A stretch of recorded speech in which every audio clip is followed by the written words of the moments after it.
ਸਨਮਾਨਯੋਗ ਗੁਰੂ ਪਿਆਰਿਓ, ਗੁਰੂ ਫਤਿਹ ਦੀ ਸਾਂਝ ਕਰੀਏ ਜੀ। ਵਾਹਿਗੁਰੂ ਜੀ ਕਾ ਖਾਲਸਾ, ਵਾਹਿਗੁਰੂ ਜੀ ਕੀ ਫਤਿਹ। ਵਾਹਿਗੁਰੂ ਜੀ ਕੀ ਫਤਿਹ। ਅਕਾਲ ਪੁਰਖ ਦੀ ਬਖਸ਼ਿਸ਼ ਸਦਕਾ ਗੁਰਮਤਿ ਕਲਾਸ ਵਿੱਚ ਆਨਲਾਈਨ ਜੁੜਨ ਦਾ ਸਮਾਂ ਮਿਲਿਆ ਹੈ। ਆਪ ਸਾਰਿਆਂ ਨੂੰ ਸਿੱਖ ਮਿਸ਼ਨਰੀ ਕਾਲਜ ਵੱਲੋਂ ਚਲਾਈ ਜਾ ਰਹੀ SMC ਗੁਰਮਤਿ ਕਲਾਸ ਸਾਰਿਆਂ ਦਾ ਸਵਾਗਤ ਹੈ। ਪਿਛਲੇ ਲਗਾਤਾਰ 3 ਹਫ਼ਤਿਆਂ ਤੋਂ ਅਸੀਂ ਦਰਬਾਰ ਸਾਹਿਬ ਜੀ ਦੇ ਦਰਸ਼ਨ ਦੀਦਾਰ ਤੇ ਉੱਤੇ ਵਿਚਾਰ ਸੁਣ ਰਹੇ ਹਾਂ ਔਰ ਇਹ ਦਰਸ਼ਨ ਦੀਦਾਰੇ ਸਾਨੂੰ ਕਰਾ ਰਹੇ ਹਨ ਵੀਰ ਤੇਜਿੰਦਰ ਸਿੰਘ ਜੀ। ਦਰਬਾਰ ਸਾਹਿਬ ਲੈ ਜਾਂਦੇ ਹਨ ਹਰ ਹਫ਼ਤੇ। ਕਿਉਂਕਿ ਦਰਬਾਰ ਸਾਹਿਬ ਨੂੰ ਆਮ ਤੌਰ ਤੇ ਅਸੀਂ ਆਪਣਾ ਕੇਂਦਰ ਕਹਿੰਦੇ ਹਾਂ। ਉਹਦੀ ਮਰਿਆਦਾ, ਉਹਦੀਆਂ ਪਰੰਪਰਾਵਾਂ, ਉੱਥੇ ਚੱਲ ਰਹੀਆਂ ਜੋ ਵੀ ਪਰੰਪਰਾਵਾਂ ਹਨ ਉਹਨਾਂ ਦੀ ਜਾਣਕਾਰੀ ਸਾਨੂੰ ਹੋਣੀ ਚਾਹੀਦੀ ਹੈ। ਇਹ ਸਾਰੀ ਜਾਣਕਾਰੀ ਵੀਰ ਤੇਜਿੰਦਰ ਸਿੰਘ ਜੀ ਸਾਨੂੰ ਬਹੁਤ ਵਿਆਖਿਆ ਸਾਹਿਬ ਦੇ ਰਹੇ ਹਨ। ਮੈਂ ਬੇਨਤੀ ਕਰ ਰਿਹਾ ਵੀਰ ਤੇਜਿੰਦਰ ਸਿੰਘ ਜੀ ਨੂੰ ਕਿ ਦਰਬਾਰ ਸਾਹਿਬ ਦੇ ਦਰਸ਼ਨ ਦੀਦਾਰ ਦੇ ਇਸ ਵਿਸ਼ੇ ਦੇ ਉੱਤੇ ਅੱਜ ਅਗਲੇ ਵਿਚਾਰ ਸਾਡੇ ਨਾਲ ਸਾਂਝੇ ਕਰਨ। ਵੀਰ ਤੇਜਿੰਦਰ ਸਿੰਘ ਜੀ। ਵਾਹਿਗੁਰੂ ਜੀ ਕਾ ਖਾਲਸਾ, ਵਾਹਿਗੁਰੂ ਜੀ ਕੀ ਫਤਿਹ। ਓੰਕਾਰ ਸਤਨਾਮ ਕਰਤਾ ਪੁਰਖ ਨਿਰਭਉ ਨਿਰਵੈਰ ਅਕਾਲ ਮੂਰਤ ਅਜੂਨੀ ਸੈਭੰ ਗੁਰ ਪ੍ਰਸਾਦ। ਵਾਹਿਗੁਰੂ ਵਾਹਿਗੁਰੂ ਵਾਹਿਗੁਰੂ ਵਾਹਿਗੁਰੂ ਵਾਹਿਗੁਰੂ। ਵਾਹਿਗੁਰੂ ਜੀ ਕਾ ਖਾਲਸਾ, ਵਾਹਿਗੁਰੂ ਜੀ ਕੀ ਫਤਿਹ। ਸਿੱਖ ਮਿਸ਼ਨਰੀ ਕਾਲਜ ਦੀ ਗੁਰਮਤਿ ਕਲਾਸ USA ਦੇ ਵਿੱਚ ਦੇਸ਼ ਪ੍ਰਦੇਸ਼ਾਂ ਵਿੱਚੋਂ ਜੁੜੇ ਵੀਰ ਔਰ ਭੈਣਾਂ ਨੂੰ ਜੀ ਆਇਆਂ ਕਹਿੰਦੇ ਹੋਇਆ ਅੱਜ ਦੀ ਵਿਚਾਰ ਆਰੰਭ ਕਰਨ ਦੀ ਆਪ ਪਾਸੋਂ ਅਸੀਸਾਂ ਮੰਗਦਾ ਔਰ ਆਓ ਦਰਬਾਰ ਸਾਹਿਬ ਵੱਲ ਚੱਲੀਏ। ਜਿਵੇਂ ਵੀਰ ਜੀ ਨੇ ਕਿਹਾ ਕਿ ਸਾਡਾ ਸਿੱਖੀ ਦਾ ਕੇਂਦਰ ਹੈ ਤੇ ਉੱਤੇ ਨਾਲ ਕਿਵੇਂ ਸਿੱਖ ਜੁੜੇ ਹੋਏ ਹਨ ਤੇ ਕਿਵੇਂ ਪਿਛਲੇ ਸਮਿਆਂ ਦੇ ਅੰਦਰ ਉੱਥੇ ਕੁਦਰਤ ਨੇ ਵੀ ਜਿਹੜਾ ਹੈ ਸਿੰਘਾਂ ਦੀ ਅਰਦਾਸ ਦੇ ਵਿੱਚ ਆਪਣਾ ਯੋਗਦਾਨ ਪਾਇਆ ਹੈ। ਤੋ ਅਸੀਂ ਪਿਛਲੀ ਵਾਰੀ ਦੋ ਇੱਕ ਐਸੇ ਇੰਸੀਡੈਂਟ ਅਸੀਂ ਦੇਖੇ ਸਨ ਕਿ ਜਦੋਂ ਈਸਾਈਆਂ ਨੇ ਆਪਣਾ ਦਰਬਾਰ ਸਾਹਿਬ ਨੂੰ ਚਰਚ ਬਣਾਉਣ ਵਾਸਤੇ ਆਪਣਾ ਤਹੀਆ ਕੀਤਾ ਤੇ ਦਰਬਾਰ ਸਾਹਿਬ ਵਿੱਚ ਪਹੁੰਚ ਕੇ ਉਹਨਾਂ ਨੇ ਦਰਸ਼ਨੀ ਜੋੜੀ ਦੇ ਕੋਲ ਆਪਣਾ ਜਿਹੜਾ ਹੈ ਟਿਕਾਣਾ ਕੀਤਾ ਤੇ ਉਹ ਇਸ ਨੂੰ ਮੰਨ ਕੇ ਆਏ ਸਨ ਵੀ ਅਸੀਂ ਨਿਸ਼ਚਿਤ ਤੌਰ ਦੇ ਉੱਪਰ ਦਰਬਾਰ ਸਾਹਿਬ ਨੂੰ ਅਸੀਂ, ਕਿਉਂਕਿ ਮਹਾਰਾਜਾ ਰਣਜੀਤ ਸਿੰਘ ਤੋਂ ਬਾਅਦ ਉਹਨਾਂ ਦਾ ਪੂਰਨ ਕੰਟਰੋਲ ਪੰਜਾਬ ਦੇ ਉੱਪਰ ਹੋ ਗਿਆ ਸੀ ਤੇ ਉਹ ਚਾਹੁੰਦੇ ਸਨ ਕਿ ਇੰਨਾ ਰਮਣੀਕ ਸਥਾਨ, ਇੰਨਾ ਵਧੀਆ ਜਿਹੜਾ ਬਣਿਆ ਹੋਇਆ ਹੈ, ਇਹਨੂੰ ਇੱਕ ਮਾਡਲ ਦੇ ਤੌਰ ਦੇ ਉੱਪਰ ਦੁਨੀਆ ਦੇ ਵਿੱਚ ਅਸੀਂ ਆਪਣਾ ਇੱਕ ਬੜਾ ਇੰਪੋਰਟੈਂਟ ਚਰਚ ਬਣਾਈ। ਤੋ ਉਸ ਚਰਚ ਵੇਲੇ ਜਿਸ ਵੇਲੇ ਬਾਹਰ ਇਹ ਗੋਂਦਾਂ ਗੂੰਜ ਰਹੇ ਸਨ ਤਾਂ ਉਸ ਵਕਤ ਜਿਹੜਾ ਹੈ ਕੋਈ ਗੱਲ 30 ਅਪ੍ਰੈਲ 1877 ਦੀ ਹੈ ਕਿ ਸਵੇਰੇ 4:30 ਵਜੇ ਦੇ ਕਰੀਬ ਜਿਸ ਵੇਲੇ ਉਹ ਅੰਗਰੇਜ਼ ਬਾਹਰ ਆਪਣੀਆਂ ਸਲਾਹਾਂ ਕਰ ਰਹੇ ਸਨ ਤਾਂ ਉਸ ਵੇਲੇ ਇੱਕ ਬੜਾ ਹੀ ਜਿਹੜਾ ਹੈ ਉਹ ਅੰਦਰ ਬੜਾ ਜ਼ੋਰਦਾਰ ਇੱਕ ਆਵਾਜ਼ ਜੀ ਆਈ ਤੇ ਉੱਥੇ ਬਿਜਲੀ ਦੀ ਲਿਸ਼ਕ ਪਈ ਤੇ ਜਿਹੜੀ ਕਿ ਪਹਾੜ ਵਾਲੇ ਪਾਸਿਓਂ ਜਿਹੜਾ ਬਾਹੀ ਦੇ ਦਰਵਾਜ਼ਾ ਵਿੱਚੋਂ ਆਈ ਤੇ ਠੀਕ ਸ੍ਰੀ ਗੁਰੂ ਗ੍ਰੰਥ ਸਾਹਿਬ ਦੇ ਸਾਹਮਣੇ ਗੋਲਾ ਜਿਹਾ ਬਣ ਕੇ ਫਟੀ ਅਤੇ ਚਾਨਣ ਹੀ ਚਾਨਣ ਕਰਕੇ ਦੱਖਣੀ ਦਰਵਾਜ਼ੇ ਥਾਣੀ ਇੱਕ ਰੋਸ਼ਨੀ ਦੀ ਲੀਕ ਹੋ ਕੇ ਨਿਕਲ ਗਈ। ਭਾਵੇਂ ਇਸ ਦੇ ਫਟਣ ਨਾਲ ਉਸ ਸਮੇਂ ਬੜੀ ਭਿਆਨਕ ਤੇ ਜ਼ੋਰਦਾਰ ਆਵਾਜ਼ ਆਈ ਪਰ ਅੰਦਰ ਬੈਠੇ ਕਿਸੇ ਪ੍ਰੇਮੀ ਇਮਾਰਤ ਜਾਂ ਚੀਜ਼ ਨੂੰ ਕਿਸੇ ਪ੍ਰਕਾਰ ਦਾ ਕੋਈ ਨੁਕਸਾਨ ਨਾ ਪੁੱਜਾ। ਇਸ ਅਲੌਕਿਕ ਦ੍ਰਿਸ਼ ਨੂੰ ਸਭ ਲੋਕੀ ਸ੍ਰੀ ਗੁਰੂ ਰਾਮਦਾਸ ਮਹਾਰਾਜ ਜੀ ਦਾ ਆਪਣਾ ਜਿਹੜਾ ਹੈ ਉਹ ਮਿਹਰ ਦੱਸਦੇ ਹਨ, ਕ੍ਰਿਸ਼ਮਾ ਦੱਸਦੇ ਹਨ। ਤੋ ਇਹ ਦੇਖ ਕੇ ਜਿਹੜੇ ਅੰਗਰੇਜ਼ ਈਸਾਈ ਬਾਹਰ ਸਨ ਉਹ ਘਬਰਾ ਗਏ ਤੇ ਉਹਨਾਂ ਨੇ ਮਾਫੀਆਂ ਮੰਗਣੀਆਂ ਸ਼ੁਰੂ ਕਰ ਦਿੱਤੀਆਂ ਤੇ ਨਾਲੇ ਦਰਬਾਰ ਸਾਹਿਬ ਵਿਖੇ ਆਪਣੀ ਭੁੱਲ ਬਖਸ਼ਾਉਣ ਵਾਸਤੇ ਪ੍ਰਸ਼ਾਦ ਵੀ ਕਰਵਾਇਆ ਤੇ ਉਹ ਆਪਣੇ ਆਪ ਨੂੰ ਸਮਝਣ ਲੱਗੇ ਕਿ ਅਸੀਂ ਰੱਬ ਦੇ ਗੁਨਾਹਗਾਰ ਹਾਂ, ਅਸੀਂ ਗੁਨਾਹਗਾਰ ਬਣਨ ਤੋਂ ਬਚ ਗਏ। ਤੇ ਇਸ ਸਮੇਂ ਦੇ ਅੰਦਰ ਉਸ ਦਾ ਬੜਾ ਸਿੰਘਾਂ ਦੇ ਉੱਪਰ ਜਿਹੜੇ ਸਨ ਉਹਨਾਂ ਦੇ ਉੱਪਰ ਬੜਾ ਇੱਕ ਪੋਜ਼ਿਟਿਵ ਜਿਹੜਾ ਇਫੈਕਟ ਹੋਇਆ। ਤੋ ਕਿਉਂਕਿ ਇਹ ਟਾਈਮ ਜਿਹੜਾ 4:30 ਵਜੇ ਦਾ ਸੀਗਾ ਤੇ ਇਹ ਵੀ ਨਹੀਂ ਸੀ ਹੋ ਸਕਦਾ ਕਿ ਸੂਰਜ ਦੀ ਕਿਸੇ ਪਾਸਿਓਂ ਲਿਸ਼ਕ ਪਈ ਹੋਵੇ ਕਿਉਂਕਿ ਸੂਰਜ ਉਸ ਸਮੇਂ 30 ਅਪ੍ਰੈਲ 1877 ਨੂੰ 5:39 ਤੇ ਚੜ੍ਹਦਾ ਸੀ ਤੇ ਇਹ ਹਾਲੀ 4:30 ਵਜੇ ਸਨ, ਸੂਰਜ ਚੜ੍ਹਿਆ ਵੀ ਨਹੀਂ ਸੀਗਾ।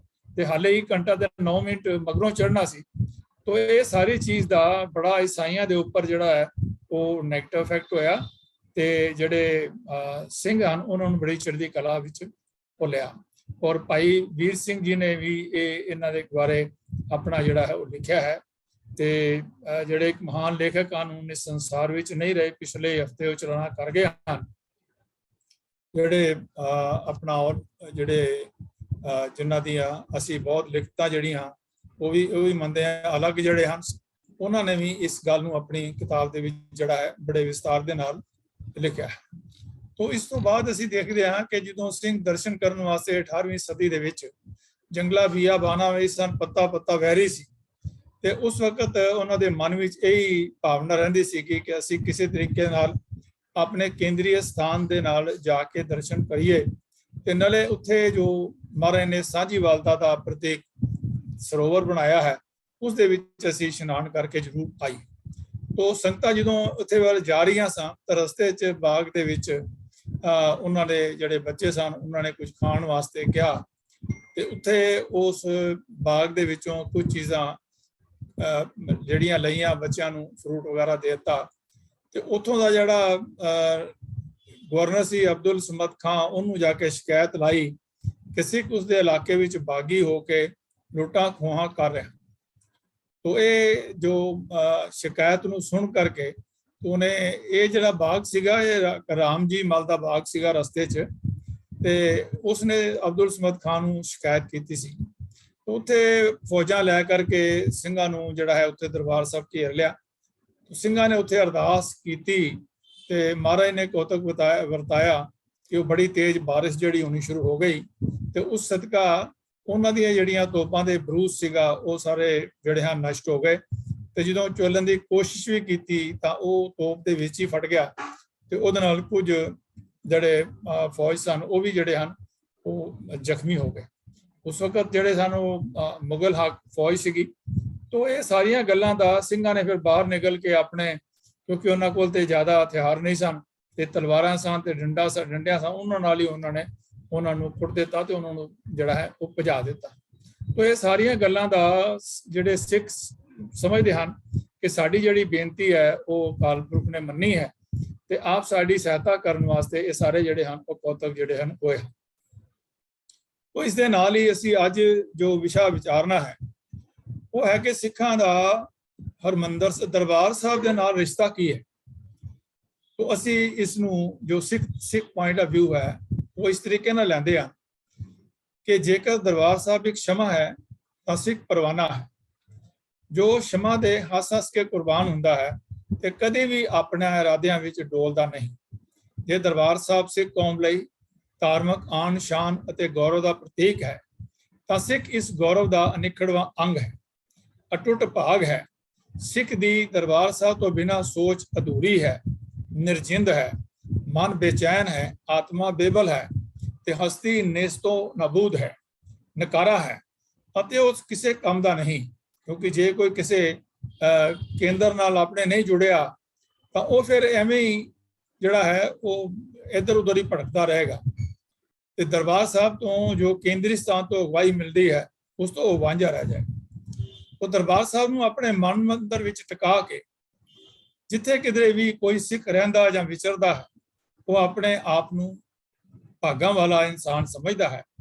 ਉਹ ਸੁਭਾਗਾ ਮਨੁੱਖ ਹੈ ਜਿਹੜਾ ਇਸ ਅਗੰਮੀ ਸ਼ਕਤੀ ਸਰੋਤ ਨਾਲ ਜੁੜਿਆ ਹੋਇਆ ਹੈ ਅਤੇ ਇਸ ਘਨਿਸ਼ਟ ਸੰਪਰਕ ਕਰਕੇ ਉਸਦੇ ਜੀਵਨ ਦਾ ਕੋਈ ਵਜਵਾ ਆਧਾਰ ਹੈ।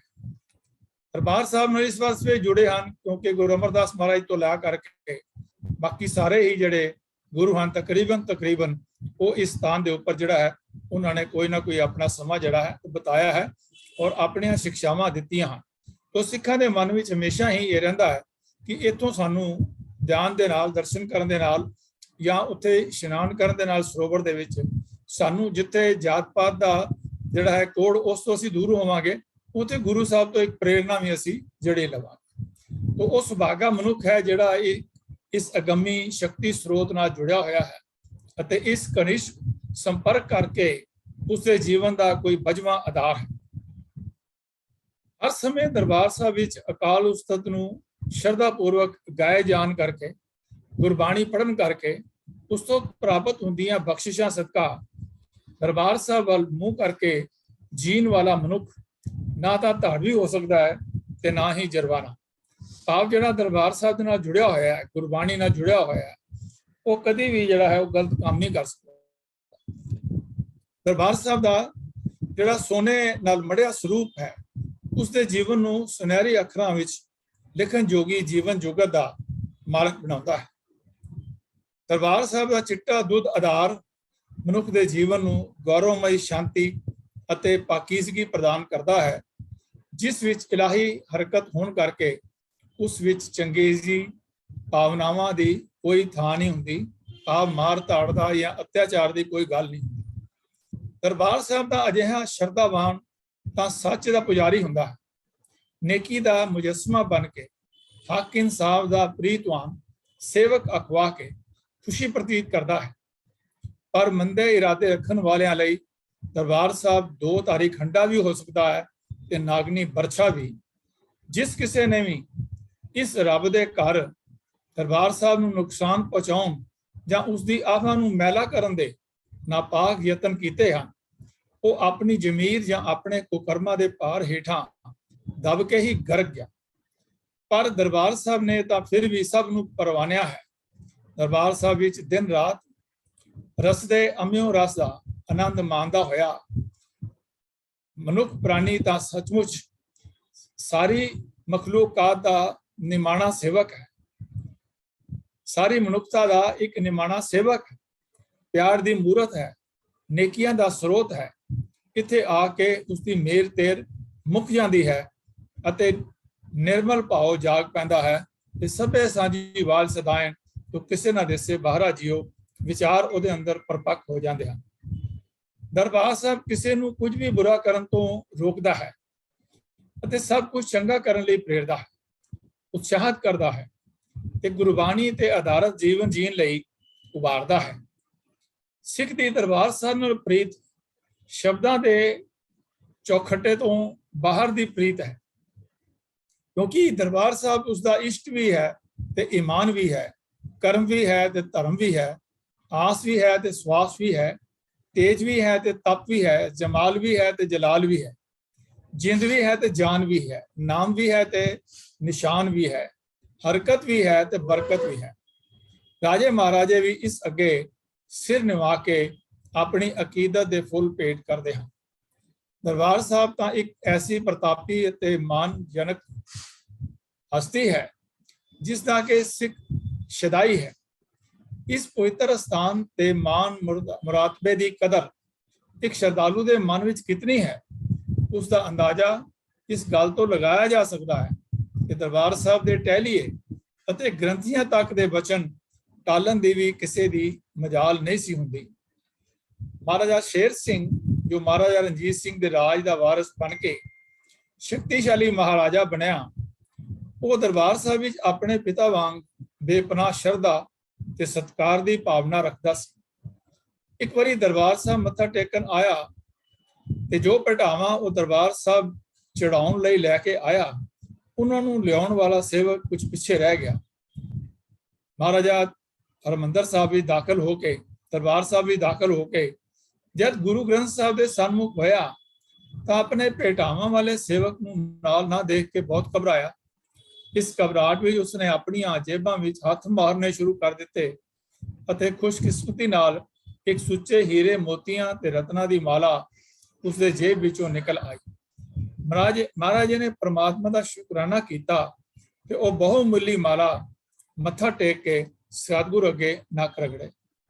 ਇੱਥੇ ਹੀ ਬਸ ਨਹੀਂ, ਮਹਾਰਾਜਾ ਸ਼ੇਰ ਸਿੰਘ ਨੇ ਦਰਬਾਰ ਸਾਹਿਬ ਦੇ ਅਦੁੱਤੀ ਸਤਿਕਾਰ ਵਿੱਚ ਦਰਬਾਰ ਸਾਹਿਬ ਦੇ ਹੈੱਡ ਗ੍ਰੰਥੀ ਨੂੰ ਖੁੱਲ੍ਹਾ ਅਖਤਿਆਰ ਦਿੱਤਾ ਸੀ ਕਿ ਉਸ ਨੂੰ ਇਹ ਹੱਕ ਹਾਸਲ ਹੈ ਕਿ ਉਹ ਮਹਾਰਾਜੇ ਤੋਂ ਜਦ ਕੋਈ ਵੀ ਜ਼ਰੂਰੀ ਗੱਲ ਮਨਵਾਉਣਾ ਚਾਹਵੇ ਮਨਵਾ ਸਕਦਾ ਹੈ ਅਤੇ ਮਹਾਰਾਜੇ ਨੂੰ ਦਰਬਾਰ ਸਾਹਿਬ ਦੇ ਸਤਿਕਾਰ ਵਿੱਚ ਇਹਨਾਂ ਨੂੰ ਮੰਨਣ ਵਿੱਚ ਹਮੇਸ਼ਾ ਬਹੁਤ ਹੀ ਖੁਸ਼ੀ ਹੋਵੇਗੀ। ਇਤਿਹਾਸ ਗਵਾਹ ਹੈ ਕਿ ਦਰਬਾਰ ਸਾਹਿਬ ਦੇ ਇੱਕ ਗ੍ਰੰਥੀ ਨੇ ਇੱਕ ਵਾਰੀ ਮਹਾਰਾਜੇ ਇਸ ਪਾਸੋਂ ਦੋ ਗੱਲਾਂ ਮਨਵਾਈਆਂ ਵੀ।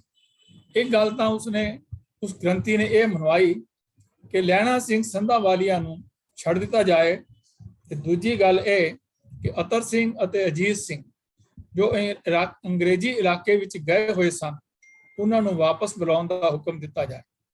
ਭਾਵੇਂ ਇਹਨਾਂ ਦੋਹਾਂ ਗੱਲਾਂ ਦਾ ਦਰਬਾਰ ਸਾਹਿਬ ਦੇ ਪ੍ਰਬੰਧ ਜਾਂ ਬਿਹਤਰੀ ਨਾਲ ਸਿੱਧਾ ਜਾਂ ਅਸਿੱਧਾ ਕੋਈ ਵਾਸਤਾ ਨਹੀਂ ਸੀ ਅਤੇ ਇਹ ਦੋਨੋਂ ਗੱਲਾਂ ਰਾਜਨੀਤੀ ਨਾਲ ਸੰਬੰਧਿਤ ਸਨ, ਫਿਰ ਵੀ ਮਹਾਰਾਜਾ ਸ਼ੇਰ ਸਿੰਘ ਨੇ ਇਹਨਾਂ ਦੋਨਾਂ ਗੱਲਾਂ ਨੂੰ ਪੂਰਾ ਕਰਨ ਲਈ ਫੌਰੀ ਹੁਕਮ ਜਾਰੀ ਕਰ ਦਿੱਤੇ। ਇਹ ਗੱਲ ਵੱਖਰੀ ਹੈ ਕਿ ਇਹਨਾਂ ਨੂੰ ਮੰਨਣ ਵਿੱਚ ਅੱਗੇ ਜਾ ਕੇ ਮਹਾਰਾਜਾ ਸ਼ੇਰ ਸਿੰਘ ਨੂੰ ਆਪਣੀ ਜਾਨ ਵੀ ਜਿਹੜੀ ਹੈ ਉਹ ਦੇਣੀ ਪਈ। ਮਹਾਰਾਜੇ ਨੇ ਬਤੌਰ ਇੱਕ ਨਿਮਾਣੇ ਸਿੱਖ ਦੇ ਦਰਬਾਰ ਸਾਹਿਬ ਪ੍ਰਤੀ ਆਪਣੇ ਸਤਿਕਾਰ ਨੂੰ ਪ੍ਰਮੁੱਖ ਰੱਖਿਆ ਅਤੇ ਇਸ ਦੀ ਹਸਤੀ, ਇਸ ਦੀ ਮਰਿਆਦਾ, ਇਸ ਦੇ ਚੱਜ ਆਚਾਰ ਤੇ ਸਤਿਕਾਰ ਵਿੱਚ ਫਨਾਹ ਹੋ ਜਾਣ ਨੂੰ ਵੀ ਜ਼ਿੰਦਗੀ ਦਾ ਸਵਾਬ ਸਮਝਿਆ। ਆਪਣੀ ਰੋਜ਼ ਦੀ ਅਰਦਾਸ ਵਿੱਚ ਦਰਬਾਰ ਸਾਹਿਬ ਦੇ ਦਰਸ਼ਨਾਂ ਦੀ ਲੋਚਾ ਪ੍ਰਗਟਾਉਣ ਵਾਲੇ ਸਿੱਖ ਲਈ ਇਸ ਤੋਂ ਉੱਤੇ ਹੋਰ ਕੀ ਹੋ ਸਕਦਾ ਹੈ। ਸਾਧਾਰਨ ਸਿੱਖ ਸੇਵਕ ਵੀ ਦਰਬਾਰ ਸਾਹਿਬ ਅੱਗੇ ਆਪਣੀ ਵਿੱਤੋਂ ਵੱਧ ਵਧੀਆ ਚੜਾਵੇ ਚੜਾ ਕੇ ਖੀਵਾ ਹੁੰਦਾ ਹੈ ਤੇ ਖੁਸ਼ੀ ਮਹਿਸੂਸ ਕਰਦਾ ਹੈ। ਆਪਣੀ ਨਿੱਕੀ ਮਿਹਨਤ ਭਰੀ ਕਮਾਈ ਵਿੱਚੋਂ ਦਰਬਾਰ ਸਾਹਿਬ ਦੀ ਸੇਵਾ ਦਾ ਹਿੱਸਾ ਪਹਿਲੇ ਕੱਢਦਾ ਰਹਿੰਦਾ ਹੈ ਅਤੇ ਜਦ ਇਸ ਨੂੰ ਇਸ ਅਦਾਇਗੀ ਕਰਨ ਦਾ ਅਵਸਰ ਪ੍ਰਾਪਤ ਹੁੰਦਾ ਹੈ ਤਾਂ ਉਹ ਆਪਣੇ ਆਪ ਨੂੰ ਚੰਗੇ ਭਾਗਾਂ ਵਾਲਾ ਸਮਝਦਾ ਹੈ। ਸ਼ਾਇਦ ਇਹੋ ਸਭ ਕੁਝ ਦੇਖ ਕੇ ਹੀ ਇਤਿਹਾਸਕਾਰ ਮੁਹਸਨ ਫਾਨੀ ਇਹ ਲਿਖਣ ਵਿੱਚ ਗੁਰੇਜ਼ ਨਹੀਂ ਕਰਦਾ ਕਿ ਮੁਗਲ ਬਾਦਸ਼ਾਹਾਂ ਦਾ ਟੈਕਸ ਲਗਾਨ ਜਾਂ ਕਰ ਅਦਾ ਕਰਨ ਵਿੱਚ ਪ੍ਰਜਾ ਹੀਲ ਹੁਜਤ ਕਰਦੀ ਹੈ ਤੇ ਉਹ ਪੂਰੇ ਯਤਨਾਂ ਨਾਲ ਵੀ ਪੂਰੇ ਦਾ ਪੂਰਾ ਨਹੀਂ ਉਗਰਾਇਆ ਜਾਂਦਾ। ਪਰ ਦਰਬਾਰ ਸਾਹਿਬ ਵਿੱਚ ਚੜਾਵਾ ਚੜਾਉਣ ਲੱਗਿਆ ਸਿੱਖ ਨੂੰ ਖੁਸ਼ੀ ਹੁੰਦੀ ਹੈ ਤੇ ਲੋੜ ਪੈਣ ਤੇ ਉਹ ਆਪਣਾ ਸਭ ਕੁਝ ਇਸ ਸਥਾਨ ਲਈ ਵਾਰਨ ਵਿੱਚ ਕਦੇ ਪਿੱਛੇ ਨਹੀਂ ਰਹਿੰਦੇ ਅਤੇ ਆਪਣੀ ਕਮਾਈ ਵਿੱਚੋਂ ਦਸਵੰਧ ਇੱਕ ਪਾਸੇ ਰੱਖ ਕੇ ਹੀ ਆਪਣੀ ਕਮਾਈ ਨੂੰ ਸੁੱਚਾ ਸਮਝ ਕੇ ਉਸ ਦਾ ਪ੍ਰਯੋਗ ਕਰਦੇ ਹਨ। ਅੱਜ ਜਿਹੜੇ ਸਾਡੇ ਵਿੱਚੋਂ ਦਸਵੰਧ ਨਹੀਂ ਕੱਢਦੇ, ਉਹਨਾਂ ਨੂੰ ਇੱਕ ਬਹੁਤ ਵੱਡੀ ਪ੍ਰੇਰਣਾ ਹੈ ਕਿ ਅਸੀਂ ਧਰਮ ਕਾਰਜਾਂ ਵਾਸਤੇ, ਗੁਰਦੁਆਰਿਆਂ ਦੇ ਰੱਖ ਰਖਾਵ ਵਾਸਤੇ ਔਰ ਪੰਥ ਦੀ ਚੜ੍ਹਦੀ ਕਲਾ ਵਾਸਤੇ ਅਸੀਂ ਜਿੰਨੀ ਵੀ ਸੇਵਾ ਕਰ ਸਕੀਏ, ਦਸਵੰਧ ਤੋਂ ਇਲਾਵਾ ਵੀ ਸਾਨੂੰ ਕਰਨੀ ਚਾਹੀਦੀ ਹੈ। ਅਸੀਂ ਦੇਖਦੇ ਹਾਂ ਕਿ ਦਰਬਾਰ ਸਾਹਿਬ ਵਿੱਚ ਹਰ ਰੋਜ਼ ਅਤੀ ਸੁੰਦਰ ਚੰਦੋਆ ਸਾਹਿਬ ਸਜਾਇਆ ਜਾਂਦਾ, ਜਿਸ ਦੇ ਨਾਲ ਉਸੇ ਰੰਗ ਤੇ ਸ਼ਾਨਦਾਰ ਕਢਾਈ ਦੇ 5 ਰੁਮਾਲਿਆਂ ਦਾ ਸੈੱਟ ਵੀ ਹੁੰਦਾ ਹੈ, ਜਿਸ ਦੀ ਆਬੋ-ਤਾਬ ਦੇਖਦਿਆਂ ਹੀ ਬਣਦੀ ਹੈ। ਇਸ ਸਾਰੀ ਸਜਾਵਟੀ ਸੈੱਟ ਦੀ ਕੀਮਤ ਅਪਰੋਕਸੀਮੇਟਲੀ 2 ਤੋਂ 3 ਲੱਖ ਰੁਪਏ ਤੱਕ ਵੀ ਜਾ ਸਕਦੀ ਹੈ।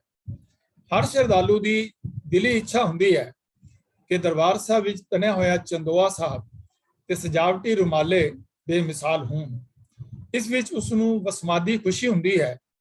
ਇਹਨਾਂ ਚੰਦੋਇਆਂ ਸਾਹਿਬਾਨ ਤੇ ਰੁਮਾਲਿਆਂ ਦੇ ਸੈੱਟਾਂ ਨੂੰ ਗੁਰੂ ਗ੍ਰੰਥ ਸਾਹਿਬ ਜੀ ਨਾਲ ਅੰਗੀਕਾਰ ਕਰਵਾਉਣ ਵਾਲੀਆਂ ਸੰਗਤਾਂ ਦੀ ਲੰਮੀ ਲਾਈਨ ਲੱਗੀ ਹੋਈ ਹੈ। ਜੇਕਰ ਕੋਈ ਸ਼ਰਧਾਲੂ ਇਸ ਸਜਾਵਟੀ ਸੈੱਟਾਂ ਦੀ ਸੇਵਾ ਕਰਵਾਉਣਾ ਚਾਹੇ ਤਾਂ ਉਸ ਨੂੰ ਲੰਮਾ ਸਮਾਂ ਉਡੀਕ ਕਰਨੀ ਪੈਂਦੀ ਹੈ। ਮੈਂ ਇੱਥੇ ਇੱਕ ਬੇਨਤੀ ਕਰਾਂ ਕਿ ਜਿੱਥੇ ਤੱਕ ਗੁਰੂ ਗ੍ਰੰਥ ਸਾਹਿਬ ਦਾ ਸਤਿਕਾਰ ਹੈ, ਗੁਰੂ ਗ੍ਰੰਥ ਸਾਹਿਬ ਦਾ ਅਸਲੀ ਸਤਿਕਾਰ ਇਹੀ ਹੈ ਕਿ ਅਸੀਂ ਉਹਦੇ ਵਿੱਚ ਲਿਖੀ ਜੋ ਬਾਣੀ ਹੈ ਉਸ ਨੂੰ ਸਮਝੀਏ ਔਰ ਉਸ ਨੂੰ ਆਪਣੇ ਜੀਵਨ ਦਾ ਆਧਾਰ ਬਣਾਈਏ। ਲੇਕਿਨ ਕਿਉਂਕਿ ਮੀਰੀ ਪੀਰੀ ਦਾ ਸਿਧਾਂਤ ਹੈ ਤਾਂ ਇਸ ਲਈ ਗੁਰੂ ਗ੍ਰੰਥ ਸਾਹਿਬ ਦੀ ਜੋ ਪੂਰਨ ਮਰਿਆਦਾ ਸਤਿਕਾਰ ਹੈ, ਜੋ ਇੱਕ ਰਾਜੇ ਵਾਂਗਰ ਹੁੰਦਾ ਹੈ, ਉਸ ਤਰੀਕੇ ਦਾ ਸਤਿਕਾਰ ਜਿਹੜਾ ਹੈ ਉਹ ਸਾਡੇ ਗੁਰਦੁਆਰਿਆਂ ਵਿੱਚ ਔਰ ਖਾਸ ਤੌਰ ਤੇ ਦਰਬਾਰ ਸਾਹਿਬ ਵਿੱਚ ਔਰ ਦੂਸਰੇ ਇਤਿਹਾਸਕ ਗੁਰਦੁਆਰਿਆਂ ਵਿੱਚ ਦੇਖਣ ਨੂੰ ਮਿਲਦਾ ਹੈ। ਚੰਦੋਆ ਸਾਹਿਬ ਅੱਗੇ 55 ਪ੍ਰਕਾਰ ਦੇ ਸ਼ੁੱਧ ਸੋਨੇ ਦੇ ਛੱਬੇ ਵੀ ਲੱਗੇ ਹੋਏ ਹਨ, ਜਿਨ੍ਹਾਂ ਵਿੱਚ ਕੀਮਤੀ ਮੋਤੀ ਤੇ ਰਤਨ ਜੜੇ ਹੋਏ ਹਨ। ਸੈਂਟਰ ਵਿੱਚ ਲੱਗੇ ਛੱਬਾ ਸਾਹਿਬ ਦਾ ਵਜਨ 2 ਕਿਲੋ ਹੈ। ਇਹ ਸਾਰੇ ਛੱਬੇ ਸੰਗਤ ਨੇ ਆਪਣੇ ਗੁਰੂ ਦੇ ਸਤਿਕਾਰ ਵਿੱਚ ਚੜਾ ਕੇ ਸਤਿਗੁਰ ਦੀਆਂ ਖੁਸ਼ੀਆਂ ਪ੍ਰਾਪਤ ਕੀਤੀਆਂ ਹਨ ਅਤੇ ਮਾਨ ਪ੍ਰਾਪਤ ਕੀਤਾ ਹੈ। ਹਰ ਸ਼ਰਧਾਲੂ ਦਰਬਾਰ ਸਾਹਿਬ ਲਈ ਕੁਝ ਵੀ ਕਰਨ ਵਿੱਚ ਇਲਾਹੀ ਖੁਸ਼ੀ ਮਹਿਸੂਸ ਕਰਦਾ ਹੈ, ਕਿਉਂਕਿ ਇਹ ਸਾਡਾ ਕੇਂਦਰੀ ਸਥਾਨ ਹੈ, ਇਹ ਸਾਡੇ ਗੁਰੂ ਦਾ ਸਥਾਨ ਹੈ। ਕਿਉਂਕਿ ਦਰਬਾਰ ਸਾਹਿਬ ਸਮੁੱਚੇ ਪੰਥ ਦੀ ਹਸਤੀ ਅਤੇ ਚੜ੍ਹਤ ਦੀ ਨਿਸ਼ਾਨੀ ਹੈ, ਖੂਬਸੂਰਤ ਤਸਵੀਰ ਹੈ। ਸੂਰਜ ਪ੍ਰਕਾਸ਼ ਪੰਨਾ 857 ਦੇ ਉੱਪਰ ਇਸੇ ਭਾਵਨਾ ਦੇ ਨਾਲ ਲਿਖੇ ਹੋਏ ਲਫ਼ਜ਼ ਮੈਂ ਆਪ ਜੀ ਨੂੰ ਸੁਣਾ ਰਿਹਾ ਹਾਂ। ਅਤ ਰਮਨੀਕ ਬਣੀ ਜੈ ਸੋਭਾ, ਦੇਖ ਜਿਸੇ ਨਾ ਰਹਿ ਮਨ ਲੋਭਾ। ਕਿ ਇਹ ਗੱਲ ਆਪਣੇ ਆਪ ਵਿੱਚ ਹੈਰਾਨਗੀ ਵਾਲੀ ਨਹੀਂ ਕਿ ਦਰਬਾਰ ਸਾਹਿਬ ਦੀ ਉਪਮਾ ਸੁਣ ਕੇ ਇੱਕ ਗੈਰ ਭਾਰਤੀ ਮੁਸਲਮਾਨ हजरत हाजी मस्कीन हरमंदर साहब का श्रद्धालु ते शदाई हो गया।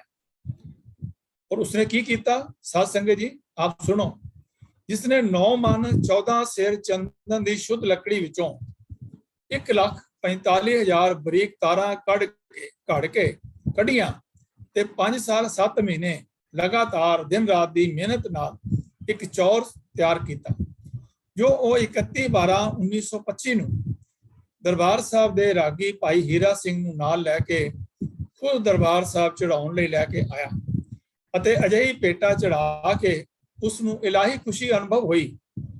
ਹਵਾਲਾ ਦਰਬਾਰ ਸਾਹਿਬ ਰਿਪੋਰਟ। ਦਰਬਾਰ ਸਾਹਿਬ ਪ੍ਰਬੰਧ ਵੱਲੋਂ ਇਸ ਸ਼ਰਧਾਲੂ ਦੇ ਸਨਮਾਨ ਵਜੋਂ ਇੱਕ ਵਿਸ਼ੇਸ਼ ਸਮਾਗਮ ਕੀਤਾ ਗਿਆ। याद रखना, ये कोई सिख राजा नहीं सी, कोई सिख महाराजा नहीं सी, ना ही कोई सिख वजीर सी, सगों एक फकीर सी और ये मुसलमान हजरत हाजी मस्कीन सी, जिस दे सन्मान दे विच विशेष समागम किया गया, जिस विच इस मुसलमान श्रद्धालु का भरवां सत्कार करदियां होया उस नूं 101 सोने दे पौंड, कई दुशाले तो होर यादगारी उपहार भेंट किए गए। इस सन्मान समारोह ने सारे वातावरण में एक सांझी वालता की खुशबू फैला दी।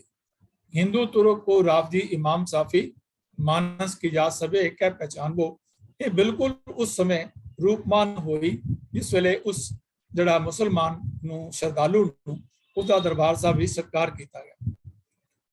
अजे सिदकवाना दियां सेवावां हमेशा हमेशा ਲਈ याद रखिया ਜਾਣਗੀਆਂ, ਜਿਨ੍ਹਾਂ ਤੋਂ ਇਹ ਉਭਰਵਾਂ ਸੰਕੇਤ ਮਿਲਦਾ ਹੈ ਕਿ ਪਰਮਾਤਮਾ ਦਾ ਸਰਜਿਆ ਹੋਇਆ ਇਹ ਮਹਾਨ ਸਥਾਨ ਹਰ ਸ਼ਰਧਾਲੂ ਨੂੰ ਜੀ ਆਇਆ ਆਖਦਾ ਹੈ। ਜਿਵੇਂ ਅਸੀਂ ਕਹਿੰਦੇ ਆ ਕਿ ਖੱਤਰੀ ਬ੍ਰਾਹਮਣ ਸੂਦ ਵੈਸ਼ ਉਪਦੇਸ਼ ਚੌਂ ਵਰਨਾ ਕੋ ਸਾਂਝਾ, ਕੋਈ ਵੀ ਆਵੇ ਕੋਈ ਗਾਵੇ ਕੋ ਸੁਨੇ ਹਰਨਾਮਾ ਚਿਤਲਾਏ ਕਹੋ ਕਬੀਰ ਸੰਸਾਨੀ ਅੰਤ ਪਰਮ ਗਤ ਪਾਏ। तो ਇਹ ਜਿਹੜੇ ਗੁਰਬਾਣੀ ਦੇ ਫਰਮਾਨ ਹਨ ਇਹ ਉੱਤੇ ਰੂਪਮਾਨ ਹੁੰਦੇ ਹਨ ਅਤੇ ਕਿਸੇ ਵੀ ਪ੍ਰੇਮੀ ਦਾ ਧਰਮ ਜਿਹੜਾ ਹੈ ਦਰਬਾਰ ਸਾਹਿਬ ਵਿੱਚ ਉਹ ਅਲੱਗ ਨਹੀਂ ਦੇਖਿਆ ਜਾਂਦਾ ਤੇ ਸਨੇਹ ਭਰਿਆ ਰਿਸ਼ਤਾ ਜਿਵੇਂ ਵੀ ਚਾਹੇ ਜਦੋਂ ਵੀ ਚਾਹੇ ਉਹ ਪ੍ਰੇਮੀ ਜੋੜ ਕੇ ਅਕਾਲ ਪੁਰਖ ਦੀਆਂ ਖੁਸ਼ੀਆਂ ਨਾਲ ਆਪਣੀ ਸਾਂਝ ਪਾ ਸਕਦਾ ਹੈ ਤੇ ਇਸ ਕੰਮ ਲਈ ਉਸ ਨੂੰ ਕਿਸੇ ਵਿਚੋਲੇ ਦੀ ਲੋੜ ਨਹੀਂ। ਪਿਤਾ ਦੇ ਘਰ ਆਉਣ ਲੱਗਿਆਂ ਕਿਸੇ ਤੋਂ ਪੁੱਛਣ ਦੀ ਲੋੜ ਨਹੀਂ ਹੁੰਦੀ ਪੁੱਤਰ ਧੀਆਂ ਨੂੰ। ਸਭੇ ਸਾਂਝੀ ਵਾਇਲ ਸਦਾਇਨ ਤੂੰ ਕਿਸੇ ਨਾ ਦਿਸੇ ਬਾਹਰ ਆ ਜਿਓ। ਸ੍ਰੀ ਗੁਰੂ ਗ੍ਰੰਥ ਸਾਹਿਬ ਅੰਕ 97। ਆਓ ਅਸੀਂ ਜਿੱਥੇ ਇਹਨਾਂ ਸ਼ਰਧਾਲੂਆਂ ਦੀ ਗੱਲ ਕਰਦੇ ਹਾਂ ਇੱਕ ਮੁਸਲਮਾਨ ਸ਼ਰਧਾਲੂ ਦੀ ਗੱਲ ਕੀਤੀ ਹੈ ਜਿਸ ਨੇ ਚੌਰ ਸਾਹਿਬ ਜਿਹੜੇ ਹਨ ਭੇਟਾ ਕੀਤੇ ਹਨ ਬੜੀ ਮਿਹਨਤ ਕਰਕੇ। ਅਸੀਂ ਦੇਖੀਏ ਕਿ ਜਿਹੜੀ ਅਫਗਾਨੀ ਹਵਾਬਾਜ਼ ਸਨ ਉਹਨਾਂ ਨੇ ਕਿਵੇਂ ਆਪਣੀ ਜਿਹੜੀ ਹੈ ਸ਼ਰਧਾ ਦੇ ਫੁੱਲ ਜਿਹੜੇ ਹਨ ਉਹ ਅਰਪਣ ਕੀਤੇ ਹਨ ਜਦੋਂ ਉਹ ਦਰਬਾਰ ਸਾਹਿਬ ਤੋਂ ਫਲਾਈ ਆਊਟ ਉਹਨਾਂ ਨੇ ਕੀਤਾ। ਅਫਗਾਨੀ ਜਹਾਜ਼ ਹਵਾਬਾਜ਼ਾਂ ਦਾ ਦਰਬਾਰ ਸਾਹਿਬ ਪ੍ਰਤੀ ਹਵਾਈ ਸਤਿਕਾਰ, ਸ਼ਾਇਦ ਆਪ ਤੋਂ ਕਿਸੇ ਨੇ ਪਹਿਲਾਂ ਵੀ ਇਹ ਗੱਲ ਸੁਣੀ ਹੋਵੇ ਲੇਕਿਨ ਆਪ ਇਸ ਨੂੰ ਧਿਆਨ ਨਾਲ ਸੁਣਨਾ ਕਿ 1981 ਸਾਲ ਦੇ ਜੂਨ ਮਹੀਨੇ ਦੀ 28 ਤਰੀਕ ਦੀ ਗੱਲ ਹੈ। ਸਵੇਰੇ 8 ਵਜੇ ਅਫਗਾਨ 에ਅਰਵੇਜ਼ ਦੇ ਜਹਾਜ਼ਾਂ ਨੇ ਰਾਜਾ ਸਾਂਸੀ ਹਵਾਈ ਅੱਡੇ, ਜਿਸ ਨੂੰ ਹੁਣ ਸ੍ਰੀ ਗੁਰੂ ਰਾਮਦਾਸ ਜੀ ਅੰਤਰਰਾਸ਼ਟਰੀ ਹਵਾਈ ਅੱਡੇ ਦਾ ਸਤਕਾਰੀ ਨਾਂ ਦਿੱਤਾ ਗਿਆ ਹੈ, ਤੋਂ ਉਡਾਨ ਭਰਦਿਆਂ ਹੀ ਅੰਮ੍ਰਿਤਸਰ ਸ਼ਹਿਰ ਵੱਲ ਰੁਕ ਕਰ ਲਿਆ। ਹਾਲੇ ਬਹੁਤਾ ਉੱਚਾ ਨਹੀਂ ਸੀ ਗਿਆ ਕਿ ਉਹ ਦਰਬਾਰ ਸਾਹਿਬ ਕੰਪਲੈਕਸ ਦੀਆਂ ਪ੍ਰਕਰਮਾਂ ਦੇ ਆਲੇ ਦੁਆਲੇ ਇੱਕ ਖੰਭ ਨੀਵਾਂ ਤੇ ਦੂਜਾ ਕੁਝ ਉੱਚਾ ਕਰਕੇ ਪ੍ਰਕਰਮਾ ਕਰਨ ਮਗਰੋਂ ਉੱਚਾ ਹੋਣਾ ਸ਼ੁਰੂ ਹੋ ਗਿਆ। ਬਾਰੀ ਦੇ ਨਾਲ ਬੈਠਾ ਹੋਣ ਕਰਕੇ ਇਸ ਵੀਰ ਨੂੰ ਦਰਬਾਰ ਸਾਹਿਬ ਦੇ ਆਕਾਸ਼ ਤੋਂ ਦਰਸ਼ਨ ਕਰਨ ਦੀ ਪਹਿਲੀ ਵਾਰੀ ਸੁਭਾਗ ਅਵਸਰ ਮਿਲਿਆ।